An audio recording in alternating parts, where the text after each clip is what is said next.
Ici, c'est quelque chose que je voulais vous montrer. Ça, c'est un trade que j'ai pris la semaine passée. Bonjour tout le monde, j'espère sincèrement que vous allez bien. Dans cette petite vidéo, je vais partager avec vous une stratégie simple mais extrêmement rentable. Et vous allez voir qu'il n'y a pas de choses compliquées dans cette stratégie. Elle est mieux adaptée pour les traders débutants. Et je suis sûr et certain qu'à la fin de cette vidéo, vous allez commencer directement à l'appliquer dans votre trading. C'est parti. Pour commencer, vous devez savoir que les prix sur les marchés se déplacent selon trois tendances. Il y a d'abord la tendance baissière, comme par exemple ici. C'est quand les prix tendent vers les bas, caractérisé par les sommets de plus en plus bas et les creux de plus en plus bas, d'accord? Et nous avons aussi une tendance haussière, par exemple ici, caractérisée par les sommets de plus en plus hauts et les creux de plus en plus hauts, d'accord? Pour faire simple, c'est quand les prix tendent vers les hauts, d'accord? Et puis, il y a aussi une tendance neutre. Bon, c'est pas le sujet de cette vidéo, mais comprenez seulement qu'il y a une tendance neutre. C'est quand les prix n'est ni dans une tendance baissière et ni dans une tendance haussière. Il est là en train de faire des sommets et des creux presque au même niveau de cette façon. Ce que nous appelons les ranges, d'accord? Alors, par exemple, quand les prix sont dans une tendance haussière, je vais commencer de cette façon.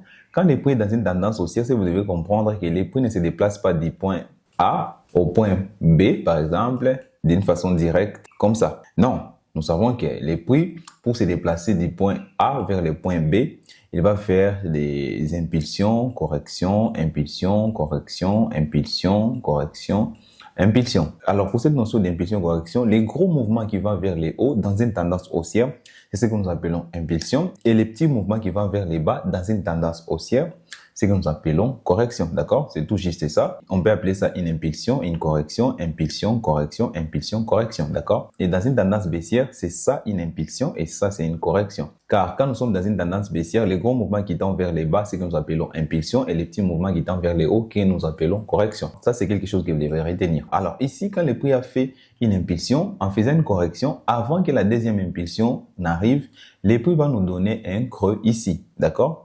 Et ce niveau ici qui va nous intéresser, nous devons venir et mettre en évidence ces niveaux de cette façon. Alors, vous pouvez l'appeler comme vous voulez, niveau psychologique, zone des prix ou n'importe quelle appellation que vous connaissez, si vous avez déjà une appellation pour ça. Mais moi, je vais vous assurer que ça, c'est une zone de support. Alors là, vous pouvez me dire, bon, c'est pas une zone de support, les prix doivent encore revenir ici pour qualifier ça des zones de support. Si vous devez savoir en trading que la toute petite définition des zones de support, ça veut dire que c'est une zone qui a supporté les prix.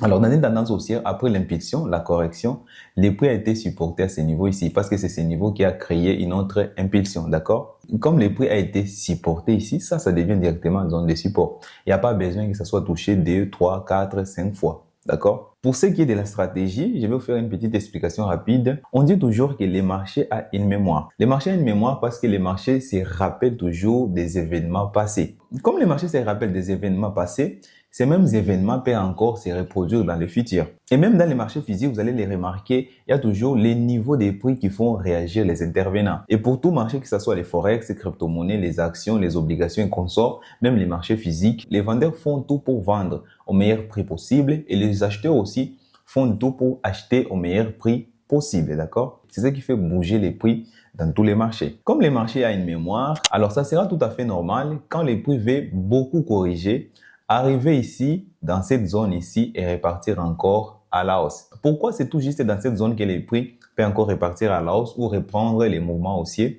Parce que les marchés ont une mémoire, comme je vous ai dit. Alors, arriver ici, les personnes qui ont acheté ici en force, d'accord, ce qui a eu comme conséquence, les prix encore repartir à la hausse de cette façon, vont encore se rappeler, les intervenants, d'accord, qu'ils ont acheté à ce niveau ici, dans cette zone des prix, et revenir encore avec beaucoup de force, ce qui aura encore la même conséquence. Les prix iront encore à la hausse de cette façon. Ici, ce que vous devez comprendre est que dans un marché, c'est seulement la force acheteuse et la force vendeuse. D'accord? C'est pourquoi les zones des prix qui ont fait réagir les intervenants seront les zones que nous allons mettre en évidence. Alors, assez parlé, je vais vous montrer tout ça en pratique. La première chose que je dois chercher, c'est essayer de comprendre les marchés et dans quelle tendance. Si les marchés est dans une tendance haussière ou si les marchés est dans une tendance baissière. Alors ici, nous sommes en H4 sur les gold. Vous allez vous comprendre que ça fait longtemps que les prix est dans une tendance haussière. Depuis octobre 2023, nous sommes dans une tendance haussière. Alors, nous avons déjà identifié, ça c'est la première condition. Nous venons d'abord d'identifier la tendance. Nous sommes dans une tendance haussière. Alors, comme nous sommes dans une tendance haussière, nous devons venir mettre en évidence ces niveaux ici. Je suis parti en H4 pour voir la tendance des fonds parce que si je vais intervenir, par exemple, en 15 minutes, ce sera un peu compliqué de savoir dans les unités de temps inférieures quelle est la tendance des fonds. C'est pourquoi je vous conseille de regarder en H4 pour savoir quelle est la tendance des fonds. Alors ici, je suis en 15 minutes. C'est en 15 minutes que je vais intervenir. Et sachez seulement que cette stratégie, vous pouvez les utiliser dans les unités de temps inférieures comme dans les unités de temps supérieures. Ça peut être en 1 minute comme ça peut être aussi en H4, d'accord? Mais moi, je vais en 15 minutes parce qu'en 15 minutes, j'aurai plus d'opportunités qu'en H4, d'accord? Ici, nous sommes dans une tendance haussière. Comme je vous ai dit, nous devons venir mettre en évidence ces niveaux ici, d'accord? Ce sont les niveaux que je vous ai montrés en théorie. Allons mettre en évidence ces niveaux ici. La première condition est d'identifier la tendance des fonds. Nous devons d'abord savoir si nous sommes dans une tendance haussière, baissière, pour bien adapter notre stratégie. Et si nous n'avons pas de tendance, alors cette stratégie ne sera pas applicable. Alors ça, c'est la première condition. Et ici, avec cet exemple, nous sommes dans une tendance haussière. Nous devons à chaque fois veiller à ce qu'il y ait des sommets plus élevés que des sommets précédents. D'accord? Si nous n'avons pas des sommets plus élevés que les sommets précédents, là, il faut y aller avec prudence, d'accord? Ce que vous allez remarquer ici, que j'ai mis ces zones ici en évidence, mais le prix n'est pas revenu jusque dans cette zone, ce qui sera tout à fait normal, d'accord? On ne peut pas se décourager, ce qu'il faut faire, venir et mettre l'autre zone ici en évidence, d'accord? Moi, je vais considérer ça comme un sommet. Nous avons déjà un sommet plus élevé que ces sommets.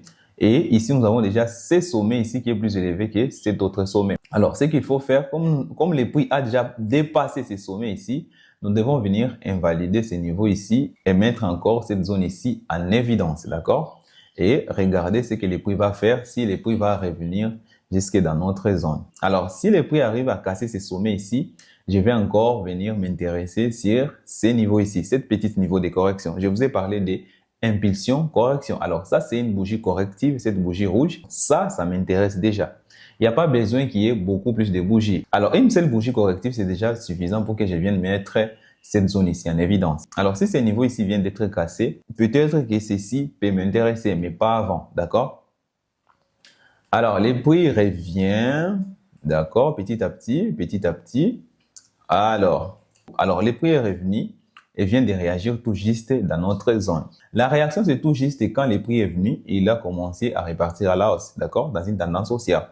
Alors, quand les prix commencent à repartir à la hausse, là, je considère ça comme une réaction et je peux venir paramétrer mon trade et mettre mon TP, mon take profit ici, presque au même niveau qu'ici, et mon stop loss, pas ici, d'accord? Mon stop loss doit être tout juste à ces niveaux ici, parce que la réaction ici, c'est déjà produite. Et c'est au niveau de la réaction que je vais venir paramétrer mon stop loss, d'accord? Alors déjà, à ce niveau ici, on va laisser seulement les prix agir et regarder quand est-ce que le TP sera touché pour encore répondre la même chose, d'accord? Alors, nous avons déjà notre TP, d'accord? Je vais mettre ici. Alors, le TP vient d'arriver, mais ce que vous allez remarquer, nous n'avons pas encore un sommet plus élevé que les sommets précédents, d'accord? Alors, comme nous n'avons pas encore un sommet plus élevé que les sommets précédents, les autres niveaux ne vont pas nous intéresser. Ce que nous devons faire à ces niveaux, c'est laisser d'abord les prix tracer un sommet plus élevé que les sommets précédents. Et là, ça peut nous intéresser. Par exemple, ici, nous venons de voir que les prix a déjà cassé les niveaux ici. Il a cassé ces niveaux et ces niveaux. Nous avons un sommet plus élevé que ces autres sommets. Alors, ce que je vais faire, c'est venir mettre en évidence ces niveaux ici. Alors, une autre condition va nous intéresser uniquement le débit de l'impulsion qui a provoqué la cassure des niveaux précédents. Comme ici, comme vous le voir, c'est ça l'impulsion. Cette impulsion ici n'a pas cassé. Cette autre ici, cette autre ici, cette autre ici n'ont pas cassé. Uniquement cette impulsion qui est venue et casser les niveaux précédents. Alors, c'est l'impulsion qui va nous intéresser. Alors, nous avons déjà une réaction. Je vous ai dit que la réaction, c'est seulement quand le prix est venu ici et commencé à repartir dans les niveaux de la tendance. Alors, quand nous avons une réaction, c'est tout à fait normal. Nous venons, nous mettons notre TP à ces niveaux ici, d'accord? Il ne faut pas l'oublier. Et mettre notre stop loss légèrement inférieur à la dernière bougie de la réaction, d'accord? Et là, nous devons laisser les prix agir et regarder si nous aurons un TP et les niveaux qui sera cassé. Et regardez très bien, ici la même chose, nous avons un sommet plus élevé que les sommets précédents. Et si vous regardez très bien, vous allez trouver que c'est cette impulsion ici qui a fait réagir les prix. Alors si vous êtes débutant, ça sera un peu difficile de venir identifier ces petites corrections ici, ça c'est déjà une correction. Je vous ai dit qu'une seule bougie corrective suffit pour moi pour venir mettre en évidence les niveaux, d'accord? Alors ici, nous n'avons pas une seule bougie corrective, nous avons deux bougies correctives, d'accord? C'est à partir d'ici que nous avons eu la cassure des niveaux précédents, d'accord? Et là, il suffit seulement de voir si le prix encore va revenir à ces niveaux. OK. D'accord. Et à ce niveau, on fait quoi? On va venir, on entre en position, les TP ici, les stop loss, c'est légèrement inférieur au niveau de la réaction. Et puis, on laisse évoluer. Je ne sais pas si les stop loss sera touché ou quoi. Ici, il suffisait seulement de mal paramétrer les stop loss. On serait à quelques pips moins de se faire sortir. Mais au moins, vous avez compris que c'est à partir de ces niveaux que le prix aura toujours tendance à venir réagir. Alors, comme nous avons les TP, il est temps de venir paramétrer notre niveau. D'accord? Alors, quel sera notre niveau? Alors, ici, il y a un petit dilemme. Quel sera notre niveau ici? Si vous vous souvenez très bien, je vous ai dit qu'on va mettre notre niveau à partir du début de l'impulsion qui a provoqué la cassure des niveaux précédents. D'accord? Dans ce cas, ça sera ici. C'est ça l'impulsion, c'est ça la bougie impulsive qui est venue, qui a provoqué l'impulsion qui est venue casser les niveaux précédents. D'accord? Et c'est ça les niveaux qui va nous intéresser. Alors ici, on va regarder quelle sera la réaction du prix à ces niveaux ici. Alors nous avons une réaction ici qui est venue très rapidement. On pouvait venir entrer ici. Je vous ai dit que mettre les stop loss en bas de la réaction et les TP quelque part ici. D'accord? Et puis laisser les prix évoluer petit à petit, petit à petit, petit à petit. Alors ici, c'est quelque chose que je voulais vous montrer. Ça, c'est un trade que j'ai pris la semaine passée.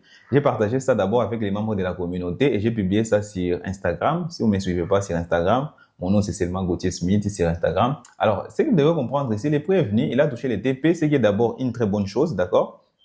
Mais après ça, il n'a pas formé un sommet plus élevé que les sommets précédents. En regardant seulement ici, ce sommet ici n'est pas plus élevé que ces sommets. Mais les prix commencent encore à revenir à la baisse. D'accord? Alors, ce que je vais vous conseiller, vous ne pouvez pas venir et exécuter votre trade à ce niveau ici. Parce que tout juste, le prix a déjà réagi à ce niveau ici. Il est très simple que les prix invalident en cassant ces niveaux.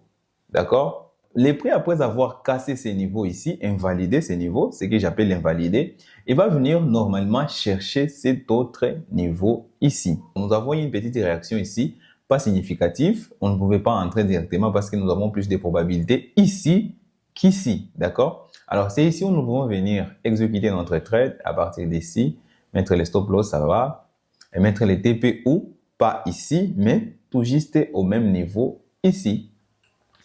Et attendre voir comment est-ce que le marché va réagir.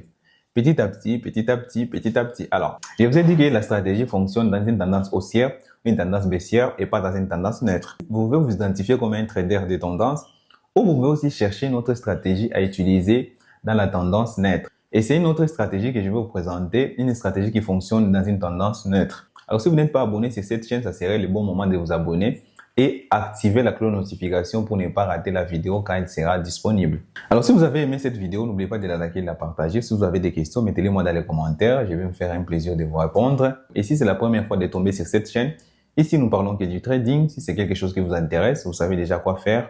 Et je vous dis ciao!